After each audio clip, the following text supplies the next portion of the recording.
So this video is going through how to calculate the circumference of a circle. And when we're talking about circumference, we actually mean the perimeter of a circle. The word circumference comes from the Latin word circum, which means around. So there's a few little things that we need to know before we can calculate circumference. We need to know some aspects of circles. So the circumference would be calculating the distance around the outside of a circle. We talk about the length from the center to one edge is called the radius. Now this line could go straight across here, but it could also go from here to here. So almost like the hands on a clock. So it can go 360 degrees around. The diameter is a line or a length through the center from one side of the circle straight through to the other, but it must go through the circle. So it can't go from here to here. That is not the diameter. It has to run through the circle, but it could go that way and it could go that way. Again, 360 ways around. The other thing that we need to know is pi. And I'm not talking about an apple pie or a chocolate pie. What I'm talking about is, or a mud pie actually, what we're talking about is this symbol here, and we actually spell it pi.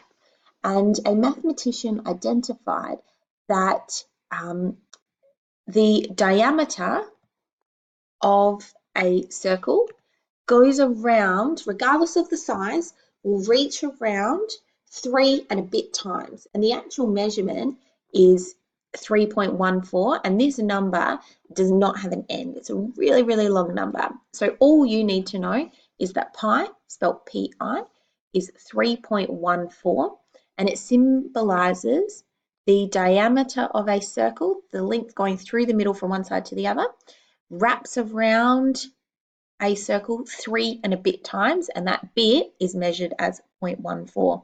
And it does not matter what size your circle is.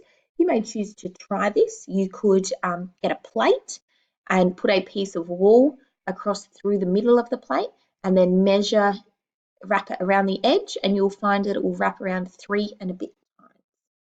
You could then try it with a cup and see what happens. You'll find that because the diameter shrinks, then the circumference will also be smaller, and you get the same answer every time. So we have a formula for circumference, and it is 2 times pi times radius, which mathematicians are lazy, so they write it like this, 2 pi r. And you'll notice that I don't do these fancy little bits on my pi. All you need to do is kind of like a T with 2 lines. That's fine. So a formula for circumference is 2 pi r, or 2 times pi times r. So I'm going to show you how we go through this. You can always use a calculator, and I've calculated my answers. Because we're dealing with 3.14 and a number that goes on for a really long time, it's actually really hard to remember it, so it's okay to use your calculator. So we can use on our calculator the pi symbol, or we can type in 3.14. Either way, we get the same answer. If you press the pi button, you will find that your answer will probably have a lot of decimal points after it. So I recommend just typing in 3.14. Here is our first example.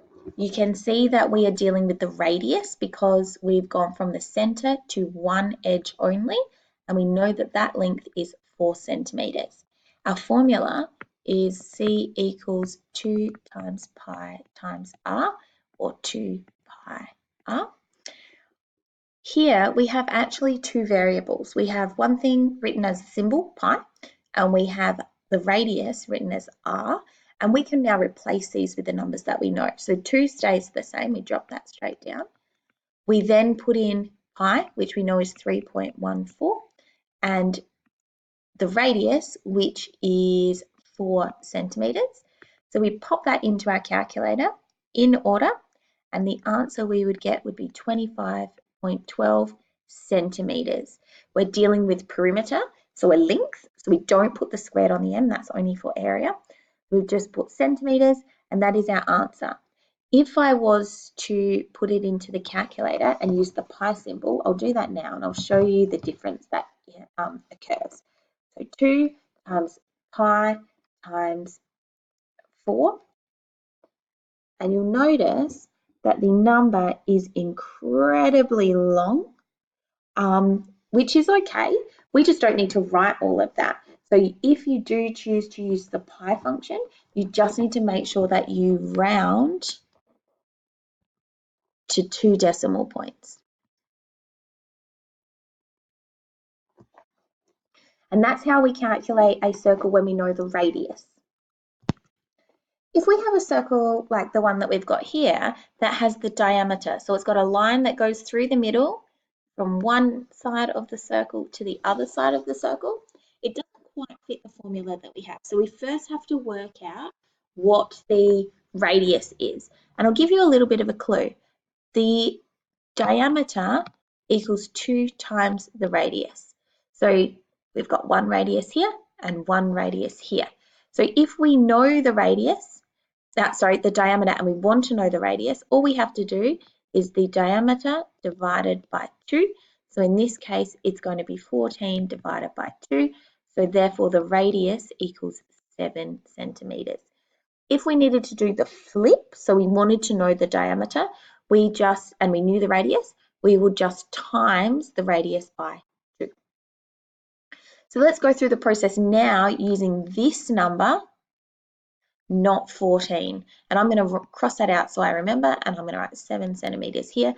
Means that this side is also 7 centimeters. Okay, our formula, C equals 2 times pi times r. So 2 remains the same. We drop that one down. Pi is 3.14, and the radius is not 14. It is now 7. So we put that into our calculator. 2 times 3.14 times 7, and our answer is 43.96 centimeters. That's when I use 3.14. If I use the pi symbol, 2 times pi times 7, you'll notice that we get, again, a really, really, really long number. So you'd need to, if you chose to use the pi symbol, you would need to round it to 2 decimal places. I'm just going to recap for you how we work out the radius if we know the diameter. So what we want to do is calculate radius when diameter is known. What we need to do is diameter divided by 2 equals the radius. And when we want to calculate